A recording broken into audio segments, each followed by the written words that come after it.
My name is Bill Salman. I'm Senior Associate Dean for External Relations, a member of the class of 1975, and it is my great pleasure to welcome you back to Harvard Business School. Yay!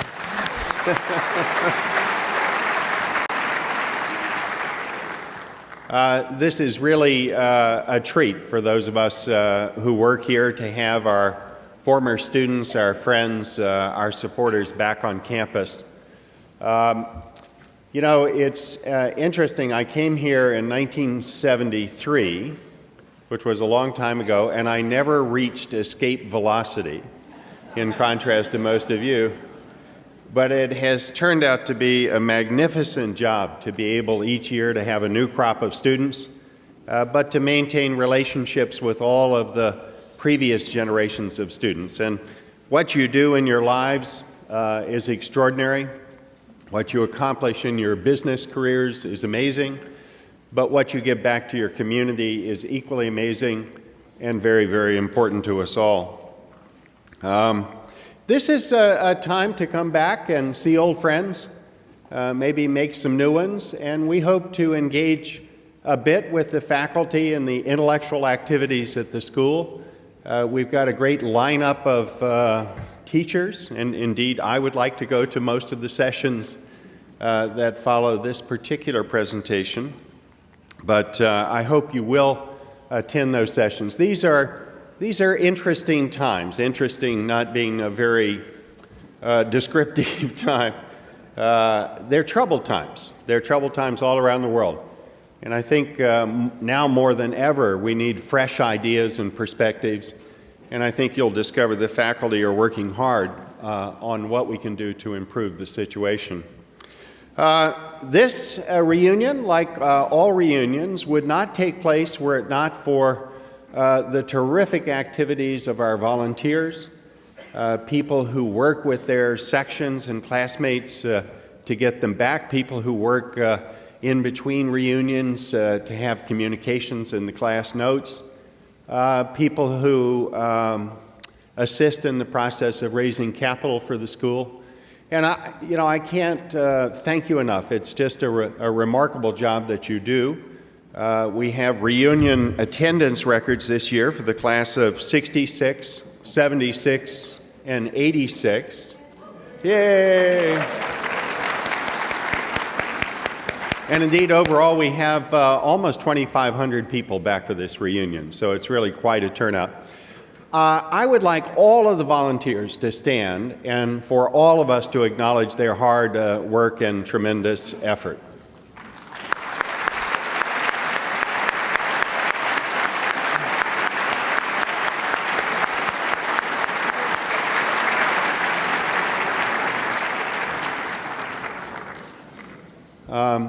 I also want to thank the external relations staff. I have been in this job for 5 years, and Stephanie Goff and the entire team, Ralph James and external relations, is just the nicest, most competent group of people to work with.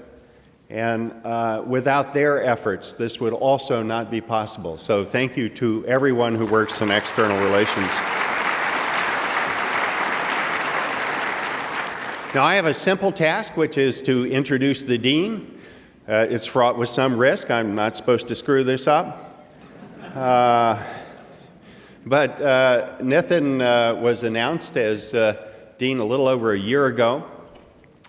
And there's always some trepidation when you have a new dean. What is that person going to be like? What are their priorities? Are the faculty members going to coalesce around him or her? And I must say, this has been an absolutely extraordinary year, one in which the energy and intellect of the dean that energy has been infused throughout the entire faculty and now with the students. In fact, I think the first-year students are working harder, more engaged, more enthusiastic about what they're doing than I have seen in many, many years. And I think it's a reflection of the courage of our new dean to be willing to change, to be willing to try, to be willing to have some things not work out. But it has been a terrific start. and I would like you to join me in welcoming Dean Nitin Nohria.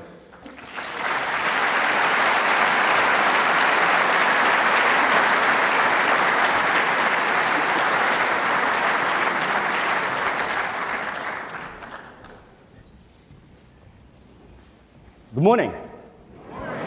It's a true privilege to welcome you all back to Harvard Business School.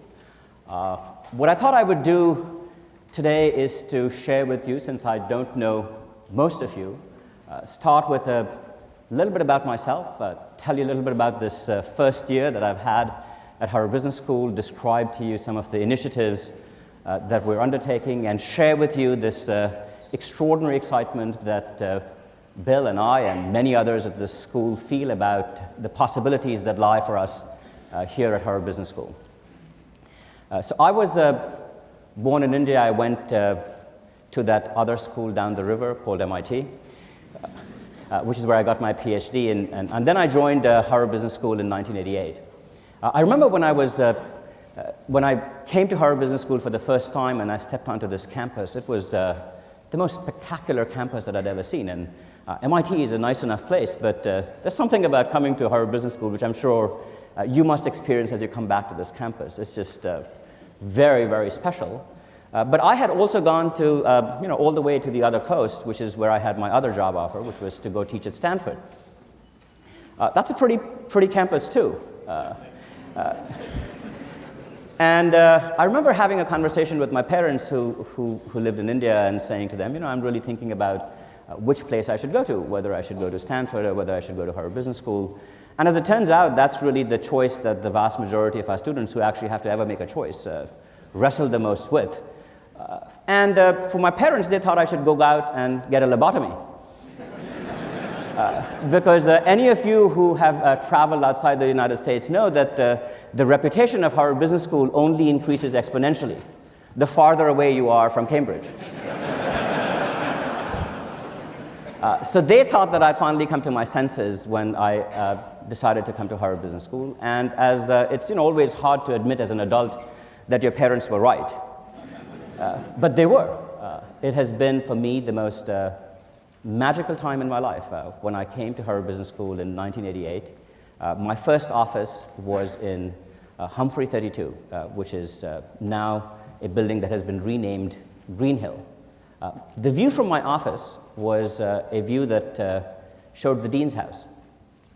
So if we can show the view that I had of the office from my office, that would be very nice. So this was the view that I used to have. Scarcely did I imagine that many years later I would be living in that house.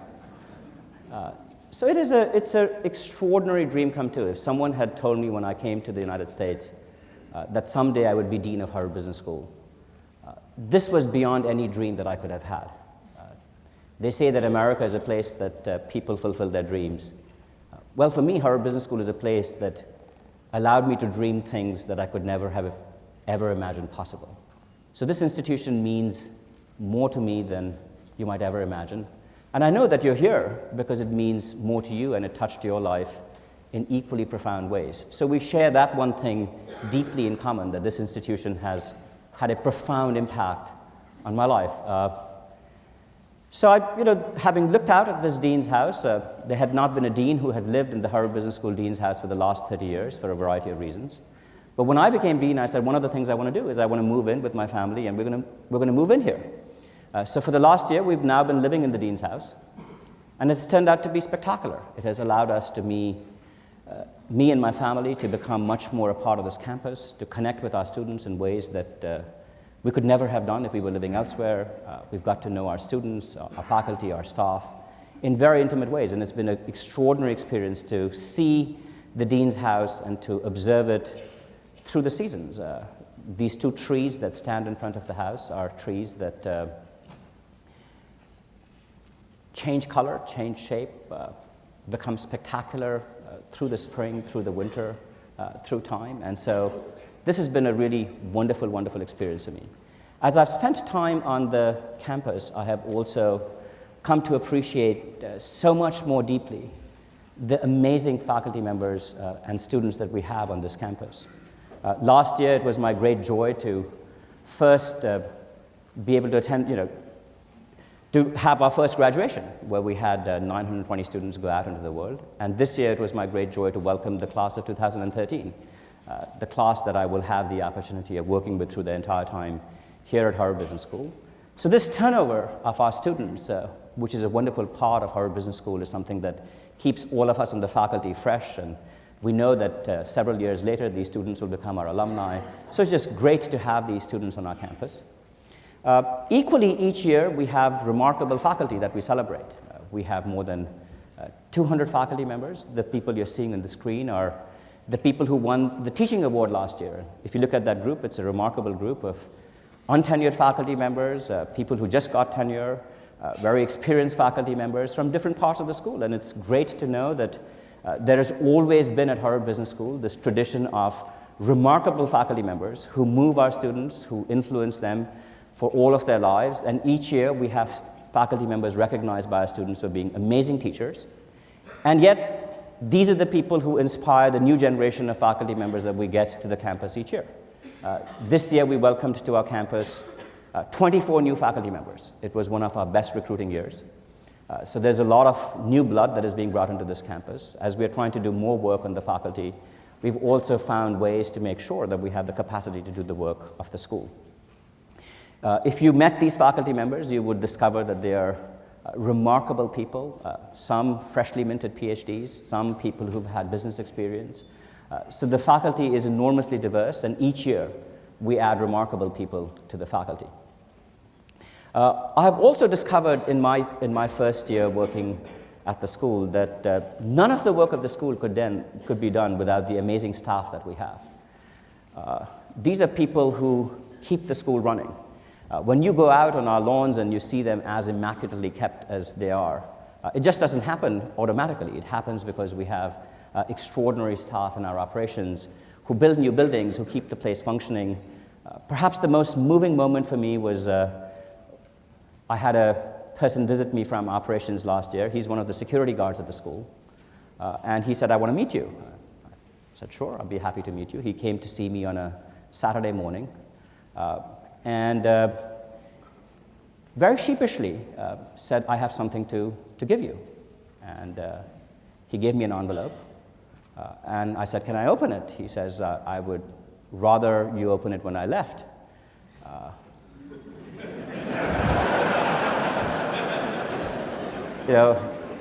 When you're a dean and someone gives you an envelope and says, "I'd rather you open it when you left, but when I leave," you worry what kind of complaint is going to be in this letter. But he then left. And when I opened the letter, it was a check for $500 that he had made out to the school.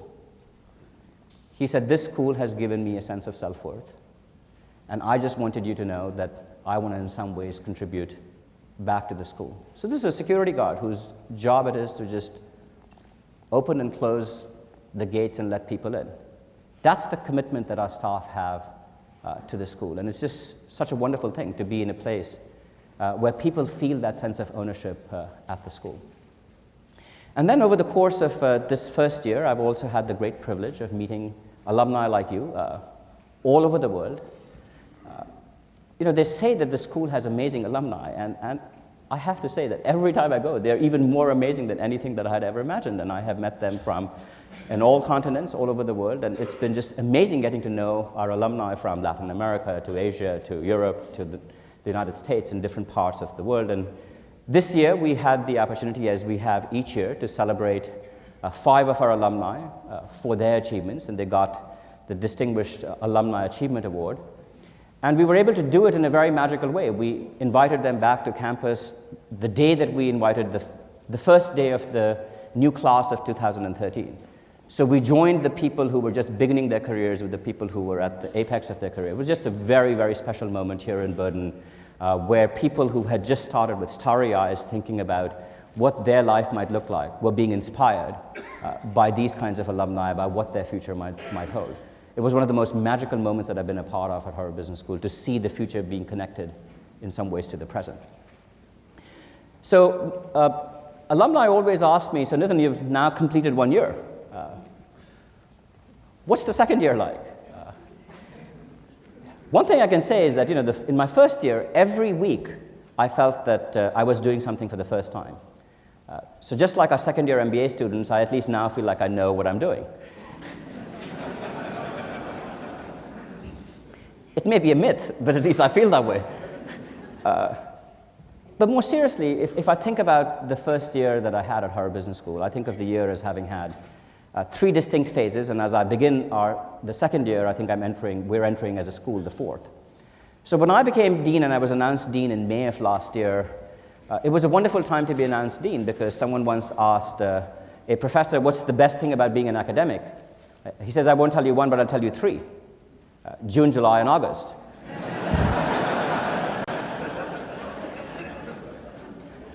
It is a remarkable thing in an academic's life that everything quietens down for the most part. Even though our exec head center really hums during the summer, it is a time to quieten down. So it gave me the opportunity to go out and talk to many, many people to get their views on what were the challenges facing Harvard Business School. And if they had to outline priorities for the school, what might they be? I ended up talking to every faculty member in the school, the deans of all of the other schools at Harvard, the deans of our major competitors, traveled around the world and talked to our alumni, had focus groups with our students. In all, by the time the summer ended, while everybody else was enjoying the June, July, and August, I managed to talk to more than 400 or 500 people. And it became very clear to me what it is that people hoped that Harvard Business School would be. After that period of listening, which lasted till September, I began a second phase in which I took what I had heard, distilled it into a message, and then tried to articulate that message as broadly as I could with all the constituencies of the school. The faculty, the students, our alumni, to make sure that everybody was on the same page and had a clear sense of what the priorities of the school were. I'll share those with you in a minute. Then starting in January, we started to mobilize teams of our faculty members, between 10 and 20 people in each case, to go out and really imagine on our behalf how we could pursue these 5 priorities that we had outlined on behalf of the school. So these were groups of people that included faculty members across all generations, working with the staff at the school and the students to think imaginatively about how we might pursue these priorities. And as we begin this year, we're in a year of great excitement because in each of these cases, we're going to make some really significant and important things happen this year. So we have been able to translate our priorities into action, and this is the year of execution, in which we have to execute and then engage everybody in these changes that we're trying to make at Harvard Business School. So what I got out of my listening phase is that many people felt that I talked to that Harvard Business School was at an important inflection point. And the reason why they felt it was an important inflection point is, one, in our own history, it's worth remembering that we just celebrated our centennial in 2008, and we're looking forward to our second century. So people said, how can we be sure that our second century will be as glorious as our first? Because it's worth remembering that even academic institutions aren't assured of greatness forever. If you looked at the list of the top 50 universities in the world in 1900, there's a colleague of ours, Bill Kirby, who's been doing this research. How many American universities do you imagine were on the list in 1900?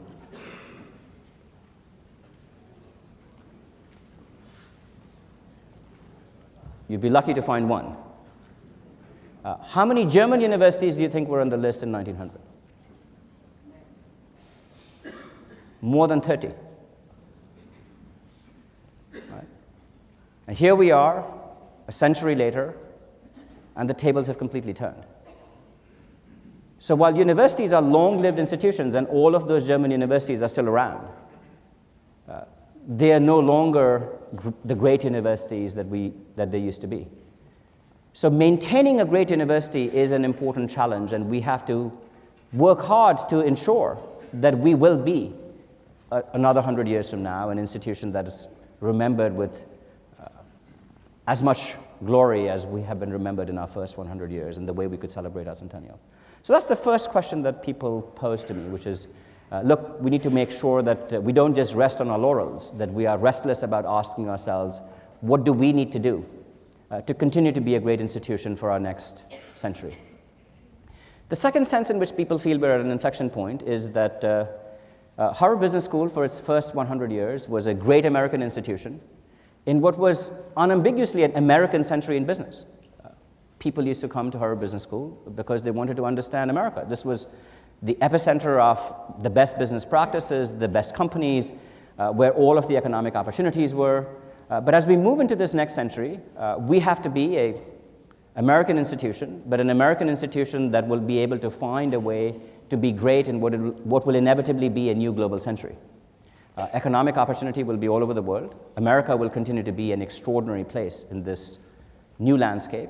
But we have to look beyond, and we have to make sure that we understand that great companies, great management practices, important innovative ideas are now as likely to come from other parts of the world as they will from America. So we have to prepare ourselves to be an important and great institution in this new global century. A third sense in which people talked about us being at an inflection point is that the history of Harvard Business School is the same as the history of management education. We invented it. And here we are on our second century, and the question that people ask is that in many ways, over 100 years, management education has also commoditized. It has become common. Many other people know how to do it. So how can we raise the bar? How can we make sure that we are creating a new vision for management education that builds upon the great success that we've had in our first century, but create a vision for management education that will allow management education to thrive in its next century as well? It's worth remembering that between 1950 and 2000, an MBA was the most popular graduate degree in the United States. 1 in 5 people who got any kind of graduate degree in the United States got an MBA. So it was a growth sector in which Harvard Business School, by virtue of being at the top of the sector, really benefited. In the last 10 years, at least in the United States, MBA education in aggregate has been flat. It's not growing. Meanwhile, in other parts of the world, in China, 100 business schools have been opened in the last decade. In India, 70 business schools have been opened in the last decade. In Brazil, 30 business schools have been opened. So business education is exploding all over the world, while in the United States it's been flat. So we have to ask ourselves the question, what does the next level of management education look like? Because the technology that we've created is being adopted and embraced by people all over the world.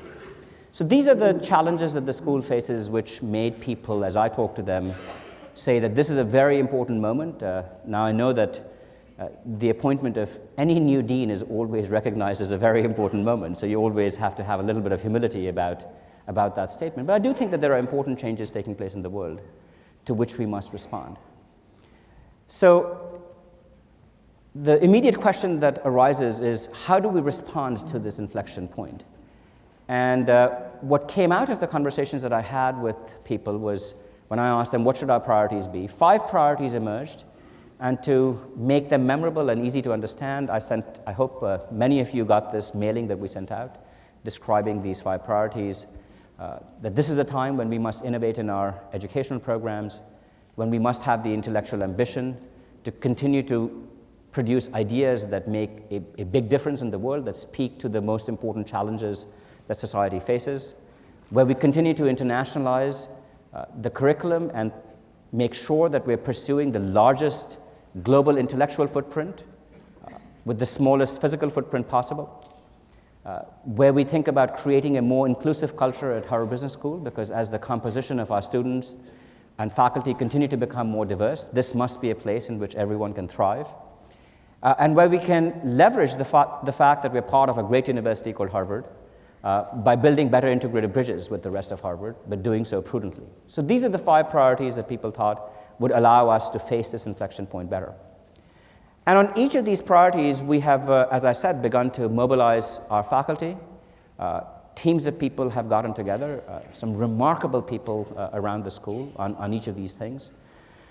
And this year, we're going to roll out a series of important initiatives and actions against each of these priorities. Let me talk about some of these. So in terms of innovation in our MBA program, this year we're going to be starting with the class of 2013.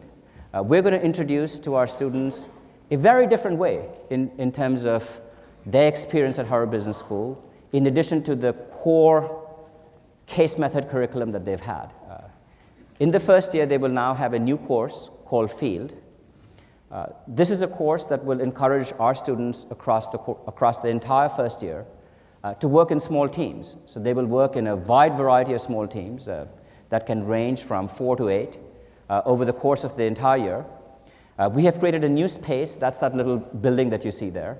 I hope some of you get the opportunity, because there are tours that are slated at various points during your time here to go see this space that we've created at 125 Western Avenue, the old WGBH building. It's a space where on the top 2 floors of this building, we now have the opportunity to have all 900 of our students work in small groups. So just like Aldrich had become a classroom that became emblematic of how the case method was taught, you can now see Aldrich-style classrooms everywhere in the world, because people have discovered that that's the best way to, in fact, create the space to have the case method. We've invented this new space that we're experimenting with, just as we had experimented with Aldrich in its early days, called a hive. The metaphor of the idea of the hive comes from a beehive. They look like ovals. The idea is to create a hive of activity where people can work in small teams, like in cells, and work together to produce important things. The philosophy that animates this field course is that we had, for 5 years, a group of our faculty who had gone out and studied the state of management education. And what they concluded was a very simple framework. They said, to be an effective leader, you must certainly master the knowledge of what it takes to be a good business leader. But then you must know how to take that knowing into doing. You have to have the capacity to translate what you know into action. And through the process of translating knowledge into action, you also learn what it means to be a leader, the identity of being a leader. And what business education has done a great job of in its first century is to master the knowing aspects. But what we have to get better at in this time ahead is to give students better opportunities while they're here to translate that knowing into doing, and through the doing, learn a little bit more viscerally what it means to be a leader. So by putting people into these small teams, we hope that we will give them the opportunities to translate what they're learning in their case classes and give them opportunities to translate that knowing into doing. And then through the practice of doing repeatedly, also get a sense of what it means to be a leader before they get ready to go out into the world. So let me give you a taste of what this new field course will do. So the field course will have 3 modules right now. The first module will focus on building students' leadership intelligence. So they work in a series of small exercises to give them the ability to learn some of the basic toolkits of operating in small teams as a leader and as a follower, giving and receiving feedback, knowing how to communicate, developing better self-awareness, reflecting on your own practice, knowing how to take complementary capabilities in a team and leveraging them. So these are exercises that the students are just doing as we speak. We're trying to create this capacity for students to work with each other and then to reflect on their practice and learn from those reflections and learn from feedback from each other. This will prepare them for a now higher stakes exercise where teams of 6 students will each be asked to work with a company in an emerging market. So we have every one of our students will go to a global immersion in January of 2012. So for the first time in any school, a part of the required curriculum at Harvard Business School will be to ask every one of our students to go to an emerging market and to spend a week there. In preparation for going there, and they will go to 13 cities in 10 different locations. These include China, Vietnam, India, South Africa, Poland, Turkey, Costa Rica, Argentina, Brazil, and of course, for students for whom America is going to be a different place, there'll be opportunities to go to places in the United States as well. Each of them, the task that each of them will have is to imagine a new product or service that they could introduce for a company in that country. So the assignment is the same because it leverages on what they'll be learning in the first year. So we continue to have, nothing has changed in the core curriculum. They continue to have 10 cases, 10 courses that are the traditional case method courses because we're doubling down on the case method at the same time as we're introducing this new field method. So they will have to do just to give you a flavor for how they will engage in this global immersion, They will first be asked to think in a product development dash to come up with a concept for a new product or service that they might introduce in these companies. Then they will be asked to produce an emerging market index to understand the country to which they're going. Then they'll be asked to play the role of an equity analyst to make a pitch about the prospects of the company that they are going to be working with in the country in which the company works. And then work with company executives to develop a plan for how they might best spend their time in the country testing their idea. Which customers they want to meet, who do they want to meet in the supply chain, how do they want to understand the distribution chain, which other employees or executives in the company they might want to meet. And when they go to the country, they will go with a faculty member and 2 staff members. So in groups of 42 to 48 students, which is 6 or 7 teams, will be accompanied by a faculty member, and in country they will debrief their experience live and come up with revisions for their ideas. So this is an example of what we think of as being the field method, which is really encouraging our students to see you're learning a whole bunch of concepts in accounting, finance, marketing, new product development, technology, in your case classes. Now let's see how you can apply them in the context of a real. It is only Harvard Business School that could accomplish something like this. We have all 154 companies signed up around the world, and it's thanks to people like you. Our alumni have been the most important source of these companies, and they have been wonderfully generous with us in creating these learning opportunities for our students. It's important to know that as we do this, we're also going to develop our faculty, because 20 faculty members will accompany these teams all over the world, and they too will get the opportunity to work with 7 companies in different parts of the world. So this is a very important change that we're making. The third exercise that our students will do in the spring semester as part of the field course is that each and every one of them will be asked, again in a different team now, to launch a micro business. So in the span of 10 weeks, they have to imagine and not just create a business plan, but to actually launch a business of some kind. There is this lean startup movement that has taken off in Silicon Valley, and we're encouraging our students to think about how can you create a business in which you can, in fact, experience demand?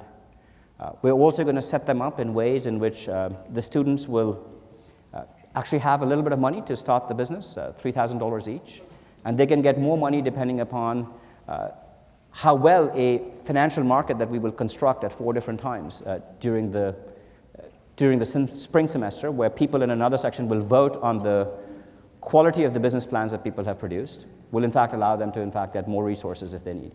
So I'm giving you a taste of what this new course looks like, because it's a very ambitious new undertaking by Harvard Business School.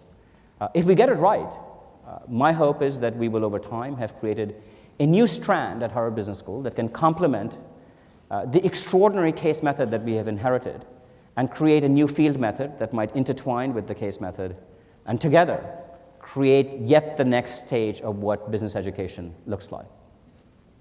But these are early days, and it's an experiment, and we want to make sure that the experiment succeeds before we declare victory. But that's the plan that we're on this year. We have also made changes in the second year to make it more possible for second-year courses to have a combination of a large case-based component followed by a field course where students can learn how to apply what they learned in their case courses in a field setting. So this is the change that is taking place in the MBA program. It's a remarkable new experiment for the school, and I hope to share with you the results of this experiment as it unfolds. In terms of intellectual ambition, we have been very lucky as a school, and not just lucky, but we have been very dedicated as a school to produce intellectual ideas that have made a real difference in the world. So if you think about the first 100 years of the school, we all use the word strategy. It just slips out of our mouth when you think about business. It was an idea that was developed at Harvard Business School, starting with Ken Andrews and people like Mike Porter. So we have produced ideas like that, entrepreneurship, balanced scorecard, CAPM. You can go on and on. The very vocabulary of business has been shaped by ideas that emerged at Harvard Business School. This intellectual tradition of producing ideas that deeply shape the world of practice is an important, very important part of the soul of Harvard Business School. And I think that as we look forward, we have to sustain this great tradition. The challenge that we have is that more and more problems of business don't sit neatly into traditional functional disciplines. They seem to cut across all of these traditional disciplines that we've had. So we're asking ourselves the question, how can we mobilize the faculty to work across traditional disciplines to speak to the most important problems that we currently face? And one of the things that we're going to do this year is to try and see how we might leverage the strength of the faculty across different units, the strength of our alumni base, the strength of our publishing company, to bring all these resources together to really speak to a problem that we think is one of the most important problems the world faces today, which is, what does the future of US competitiveness look like in this new global landscape? This is certainly an urgent question in the United States, but I promise you that it's an equally important question when I go out and talk to people in other parts of the world. The anxiety about sustained US competitiveness is not just an American anxiety. It's a global anxiety. As we can see, the world still deeply depends upon a competitive United States. So we've managed to mobilize 10 of our faculty members, again, from all parts of the school, to say, why don't you bring your best ideas and thinking to this question? We will ask all of you, and you will soon receive a survey. So we're going to ask our entire alumni base globally to respond to a survey to help us think and understand what is their experience? What do they understand to be the challenges of the United States in terms of US competitiveness?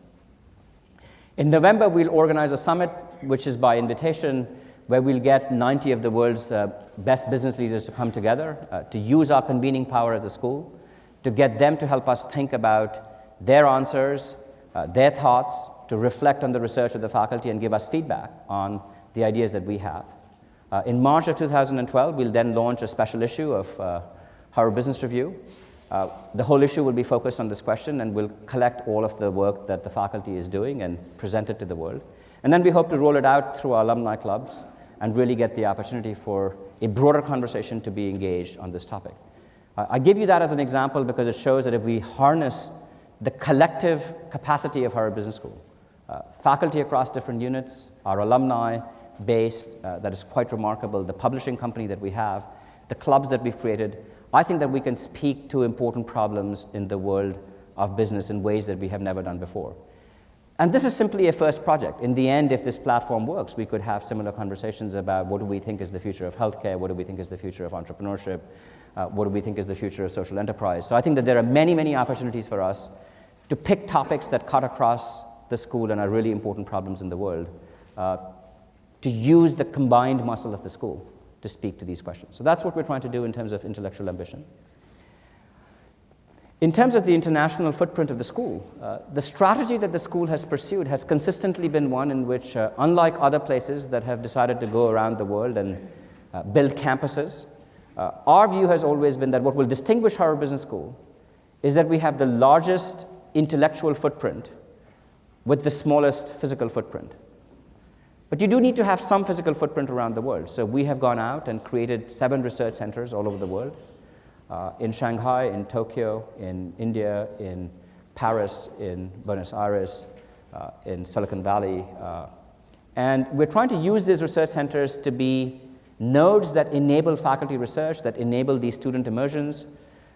We're also engaging in faculty immersions, where each year we're now taking 15 or 20 of our faculty members and having them travel together to a different part of the world to learn about business in that part of the world. So this last year, we had Warren McFarland, one of our great faculty members, take 15 of our faculty members and travel to China, give them exposure to business as it unfolds all across China. Because what I believe will distinguish Harvard Business School over time is not that we will be able to compete with Tsinghua, which is a great Chinese business school about China. Tsinghua will always know more about China than we could possibly know. What will distinguish us is that when our students come to Harvard Business School, the promise we can make to them is that if you come here, you will learn a lot about China because we're there. We're on the ground, our faculty know the place, students know the place, and we're doing research there on an active basis. But you will also learn about Brazil, and you will also learn about India, and you will also learn about Europe, and you will also learn about North America, and you will get the best global education because what you have to be prepared to become is a leader who in fact understands the whole world, because economic opportunity in the world will continue to evolve. And that's the promise that we're trying to deliver for our students. Just last year, we wrote, as we always do, 250 new cases. Harvard Business School writes roughly 250 new cases each year. And we had 40% of those cases were in fact based on companies that were outside the United States. So this global footprint is now allowing us to really make sure that we understand business practice as it emerges around the world and bring our students to understand that global practice without necessarily having them travel all over the world. Though we will also have, with this new field 2 global immersion that is required of our students, at least every student will have a taste of what it means to operate in an unfamiliar market. So this is how we're pursuing the internationalization of the school. And it was a platform that was created by Kim Clark, who was our dean now more than 15 years ago, and it has turned out to be an extraordinary platform that we continue to build upon. If you think about making the school more inclusive, the composition of both our students and our faculty have evolved quite a bit. It's worth remembering that in 1961, there were very few women in Harvard Business School. Next year, we will celebrate the 50th year of women graduating from Harvard Business School. We had very few ethnic minorities at the school. We had some international students. So the mix of the school continues to change in terms of both faculty and staff. I think it's very important for us to recognize, as businesses all over the world are recognizing, that diversity brings its great strength, but it also brings challenges in terms of creating a culture where everybody can feel that they can thrive. And so we're very committed to doing that, and we're beginning to engage in systematic studies with both our students and our faculty to ask the question, what enables you to thrive at Harvard Business School and what gets in the way? That self-study, which we're engaging in very seriously, I hope will allow us to continue to evolve as a culture that celebrates and is able to make the most of this intellectual diversity that inevitably will become a part of our future. The final thing that we're trying to move forward on this year is in that same building, the 125 Western Avenue building, the first floor of that building is going to be this space that we have created called the Harvard Innovation Lab. Now, as I traveled around the world, the reputation of Harvard Business School, when you think of the word leadership, is unparalleled. But when you use the words innovation and entrepreneurship, sometimes our reputation is not the strongest. Which schools do people sometimes think of as quickly as they think of ours? Stanford? Even that other place that I went to, MIT. And I think that that is absolutely incompatible with what Harvard Business School actually does. So if you look at the lives of our alumni, 10 or 15 years after they graduate, more of our alumni become entrepreneurs than one would imagine. We have an extraordinarily entrepreneurial culture, and I am deeply committed at Harvard Business School to enabling more of that to occur. Yes, we celebrate leadership of all kinds, and we always will, but I think that this is a dimension on which we can do better. And one of the ways in which I think we can do better is to connect our students to people who have amazing ideas, amazing innovative ideas all across the university. So there are great undergraduates. We have to remember that both Bill Gates and Mark Zuckerberg had to drop out to pursue their great ideas. Perhaps if they'd met a Harvard Business School student, they may not have had to. So I use that as an example to say we could connect amazing undergraduates, amazing scientists, amazing people in the life sciences that we have all across this university with our students. We might enable innovation and entrepreneurship to flourish all across Harvard in an amazing way. So we've made this investment at Harvard Business School to open up this space to the rest of the university. We're going to have courses that are open to people from across the university. We're going to have other kinds of resources. We're going to bring entrepreneurs in residence, experts that students can benefit from, who have actually run a business that can provide mentoring advice to them. The amount of excitement that we've seen from students, bottom up, all across the university for a space like this, where they can connect with people from all across the university to take their innovative ideas and imagine how they might convert them into an entrepreneurial venture, has been extraordinary. So this innovation lab will launch at the end of November and will be fully up and running by the spring. But you can at least get a sneak preview of this if you decide to take some time and go to the tours that have been created of this innovation lab as well. Incidentally, I think that if we can make this work, we will be doing a great service not just to Harvard Business School, but to the Harvard community more broadly, and frankly to our country, to the United States, which I think it will have to rely for its sustained competitiveness and continuing to be a place where innovation and entrepreneurship thrive. So that's part of the goal that we have in terms of this Harvard Innovation Lab as well. So as you can tell, it's been a big and exciting year. There's a lot of action that we're taking on each of these 5 priorities that we're pursuing on behalf of the school. But I want to end by reminding you, what are all of these activities aimed towards? They're all aimed at the end to allow us to fulfill the mission of Harvard Business School. The mission of Harvard Business School is to educate leaders who make a difference in the world. Now, this mission statement is the same mission statement as every other business school. But that's true of most mission statements of most companies. What will distinguish us is the meaning that we attach to this mission and how much we, in fact, enact it. That's what always distinguishes a mission statement. And so let me take a minute and unpack this mission statement for you, because I think understanding each word in this mission statement is really important. Educate. We educate in a wide variety of ways. We want this to be a transformational educational experience in which people have magical experiences in the classroom. We have faculty members who are committed to teaching students with the latest ideas, who are constantly pursuing the new frontiers of knowledge so that they can bring the best ideas to our students in the classroom. This combination of the best thinking that has relevance to practice is the commitment that Harvard Business School has always had in its education experience. But in the end, we're trying to create leaders. What kinds of leaders? It's very easy for people who attain important positions to say, well, that makes me a leader. I think the leaders that we want to educate are not people who call themselves leaders because they attained a position, but people who others call leaders because they experience them to be leaders. And people experience you as a leader because you enjoy a special competence or a special character, and in most cases, both. So we always want to be sure that the leaders that we are educating are experienced as leaders because people know that these are people of competence and character.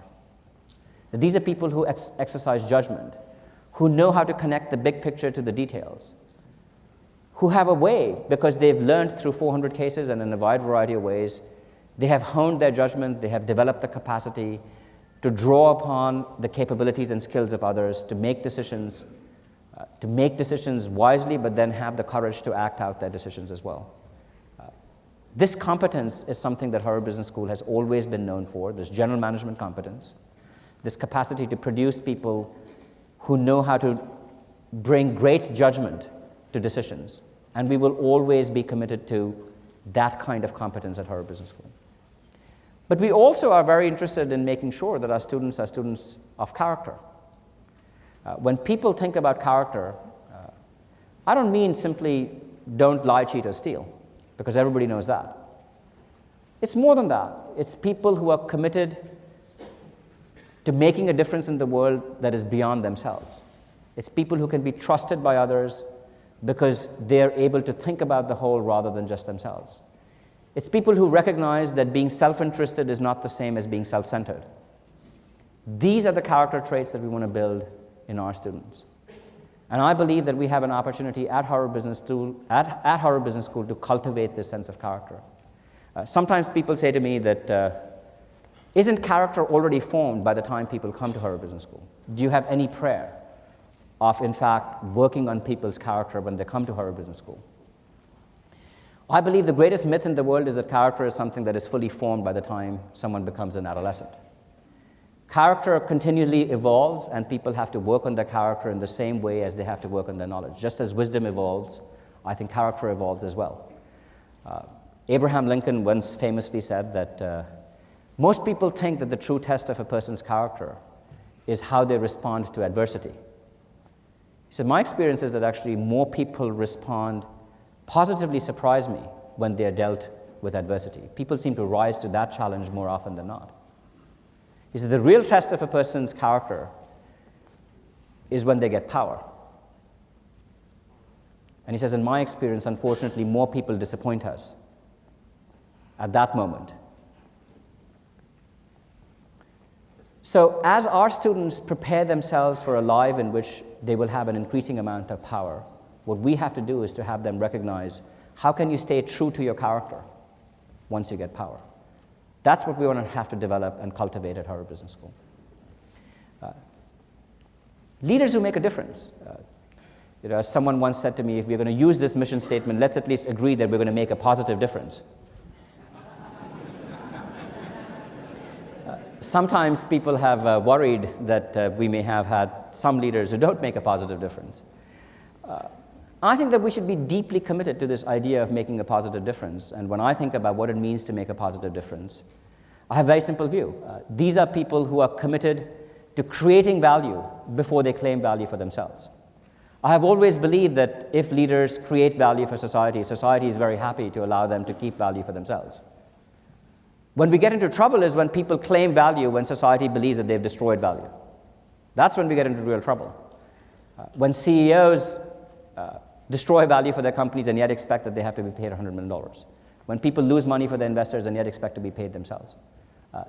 Nobody worries about people who have created value and become very wealthy in the process themselves.